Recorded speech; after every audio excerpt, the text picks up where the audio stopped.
আপনারা দেখছেন news now, খবরের নতুন ভাষা।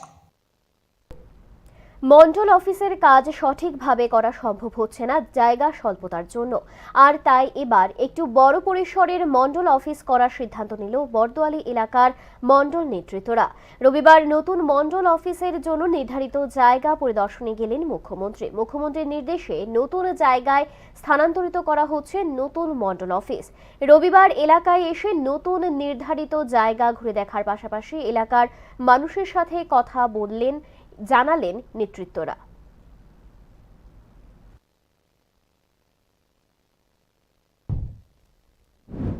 একটু পাশে আজকে দেখলাম মাননীয় মুখ্যমন্ত্রী এসেছেন, যে আজকে আরেকটা বড় জায়গাতে, বিশেষ করে মিটিং করা অসুবিধা, সকলের বসার অসুবিধা, এই কারণে বড় জায়গাও আরেকটা আপাতত আমরা রেন্টে নেওয়ার একটা চিন্তাধারা করেছি। তো আজকে আমাদের, যেহেতু উনি আমাদের বিধায়ক এবং রাজ্যের জনপ্রিয় মুখ্যমন্ত্রী, তো আজকে স্যারও আজকে এসছেন এবং দেখেছেন, তো আমাদের একটা গ্রিন সিগন্যাল দিয়েছেন যে ঠিক আছে, এটাতে আপাতত তোমরা করতে পারো, নেক্সট আমরা আবার ভবিষ্যতে দেখবো কি করা যায়।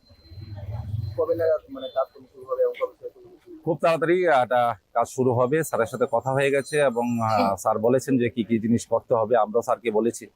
এবং আমাদের সব পাশে রয়েছেন আমাদের 20 নং ওয়ার্ডের কর্পোরেটর শ্রদ্ধেয় রত্নরত্ন মহোদয়া এবং আমার মন্ডল কমিটি যুব মোর্চার সভাপতি রয়েছেন। আমরা সকলে মিলে, আমার সম্পাদকরা রয়েছেন, সেই জায়গাতে আমরা সকলে মিলে আজকে দেখেছি এবং স্যারের কাছে একটা আপিল করেছি যে স্যার এইভাবে করলে সুন্দর হবে, এবং উনিও একটা ইনস্ট্রাকশন দিয়েছেন যে ঠিক আছে, এই জায়গাতেই তোমরা করতে পারো এবং ইন্টারনালটা ডেকোরেশন করে আমরা